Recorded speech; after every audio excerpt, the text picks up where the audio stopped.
Why are millions of young people trading ancient scripture for daily vlogs and ring lights, you ask? We aren't just following influencers anymore, we are defying them.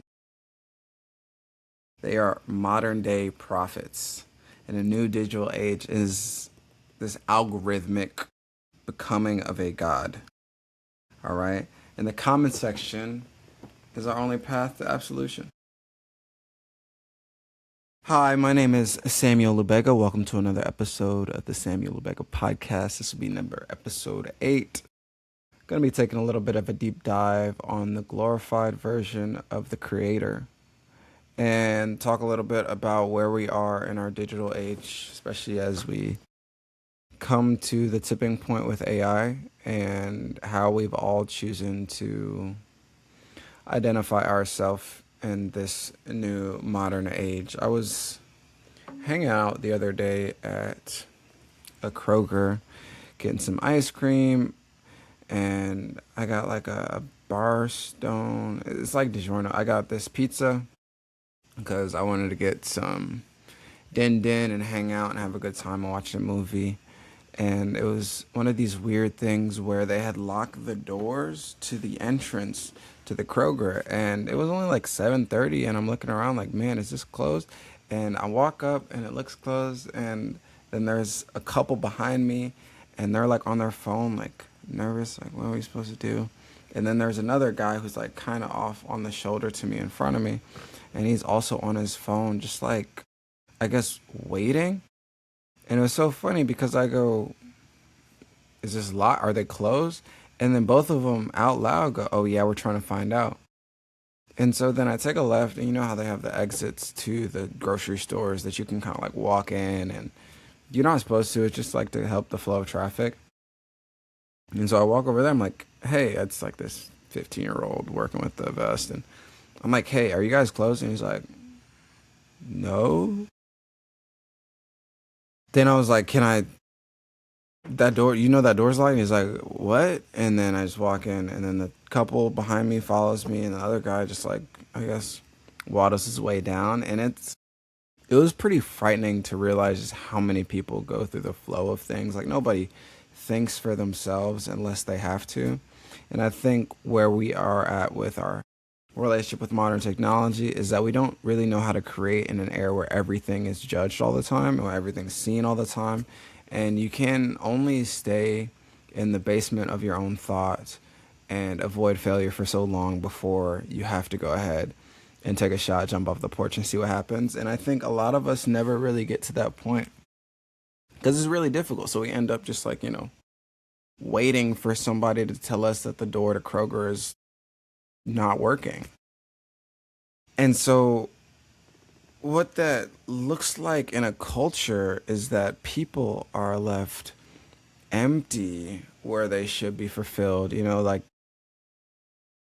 live streams are overflowing with devoted people, and everybody's seeking a sense of belonging because the world is so fragmented in how it is we choose to think about stuff. And your favorite creator says a lot about you, where you are mentally currently, where you are looking to go, where you're going in the future.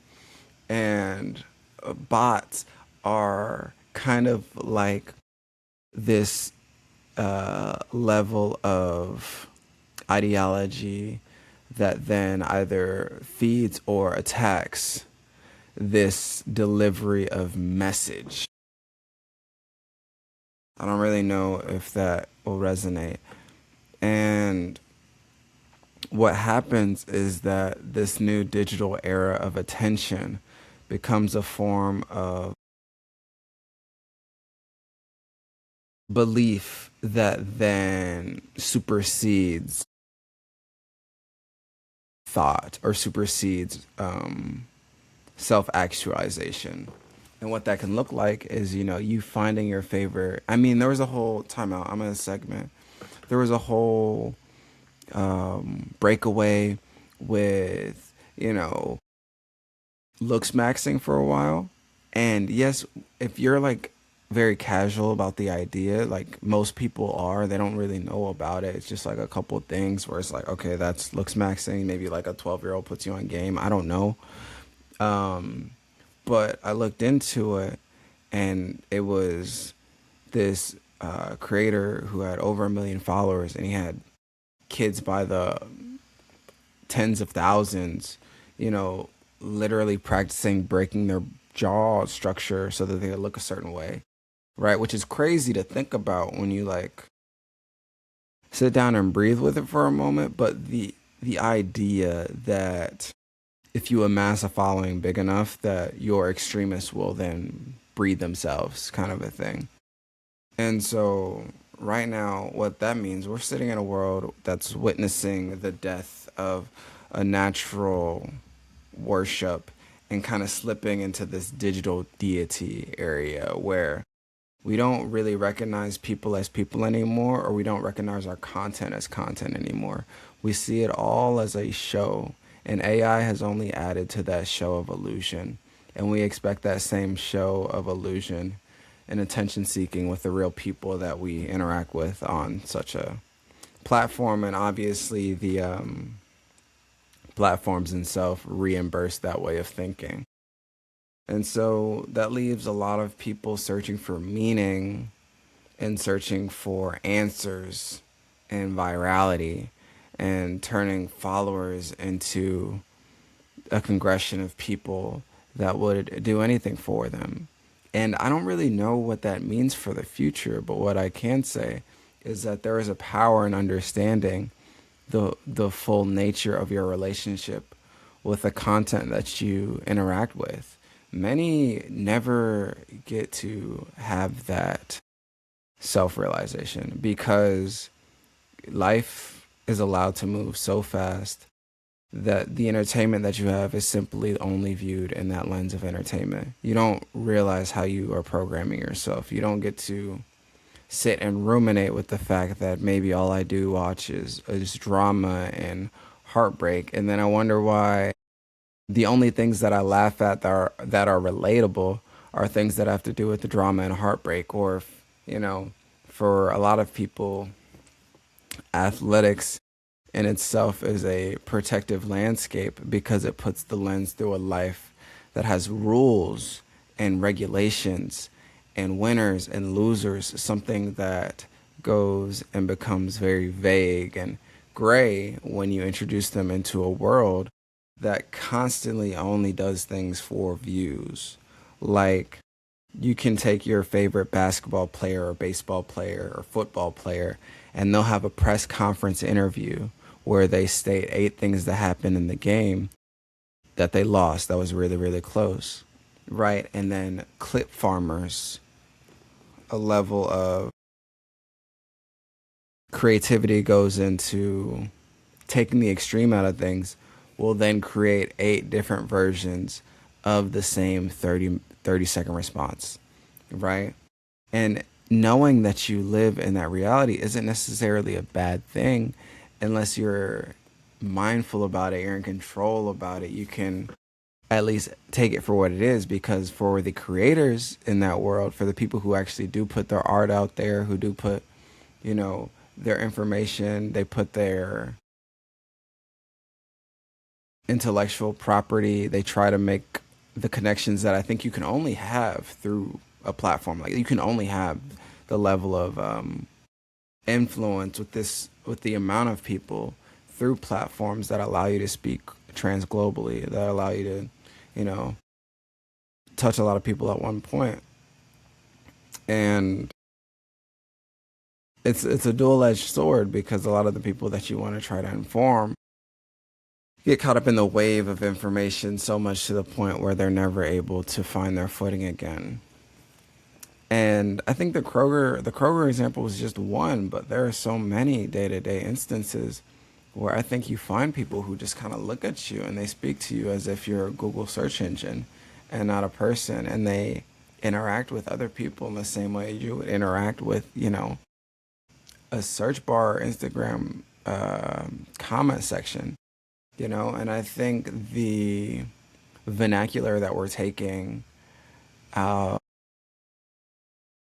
when used in certain contexts only exposes those people to another extent, where you can do this thing And I think you can only do it if you're mindful about it. It would kind of be like when you're in high school and you come up with a new phrase or a new word for the sake of just being funny or trying to be cool.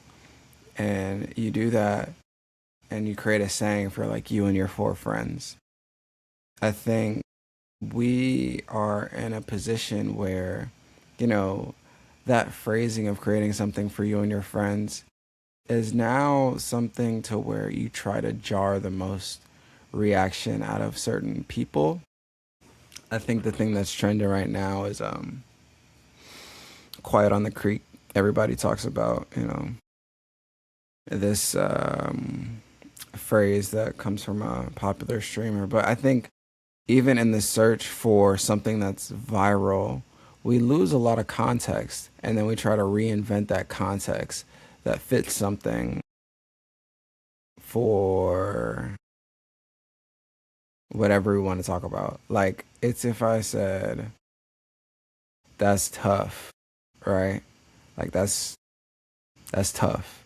That's really hard. That was a hardship for you, right? But I think the verbiage is cool. But I take it and I want to say, oh, that's something that's really, really cool. That's tough, right? You can only do that if you have the context for both of the situations and then people who have the context for both. But we don't do that. Nobody knows what they're talking about, at least when it comes to that. So instead of fighting the internet with the struggle to be understood, we have to create these sanctuaries, so to speak, these echo chambers within a society that is focal pointed on content creation or focal pointed on a creator that is able to house both of these people simultaneously so that you can explore these ideas. And I think as we move just together in this whole figuring everything out, and as we learn positive ways to integrate AI, it's important to remember, one, what kind of content you're watching, and two, you should be prideful about, I guess, the people that you like to watch. Don't let that be a secret. That's how you find out if you're a weirdo or not. You can be a weirdo and you'll never know it. Okay? Don't be a weirdo. Because it's like, you think about people who like watch Andrew Tate, or they watch like the Manosphere documentary where they had all these different guys and they're telling you, you gotta do push-ups, sit-ups, and I guess hate women. I don't know. I never really paid them a lot of attention.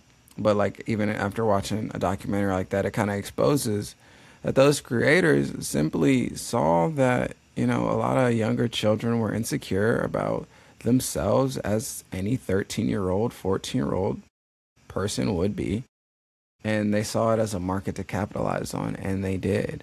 And a lot of those kids were hurt in the process. A lot of them were manipulated and felt, hollow in the process. And I think it's because you don't, in these chambers locked behind comment sections, you don't expose yourself to the people who can tell you in person, like, hey, this isn't what you want, or this isn't for you. And so as we kind of move forward, I would love to know exactly how other people feel in the situation of, their relationship with the internet. I don't know what anybody looks at on their phone any time of the day. And as screen times only jump, I know we hosted an event earlier this week, and we were talking about screen times between a couple of the athletes in the Charlotte area.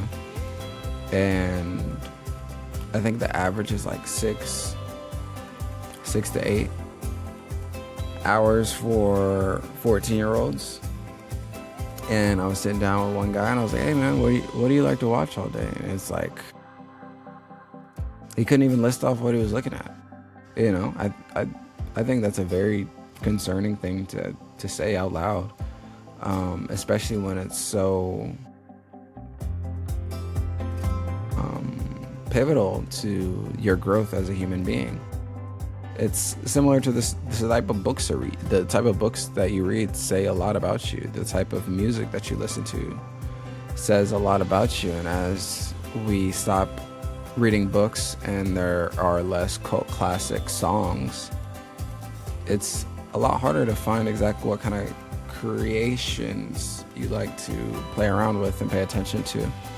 So it should be interesting how we kind of choose to move forward. And I think if you are in the content creation space, always be okay with meeting new people. I think that's how you grow, that's how you learn, that's how you evolve.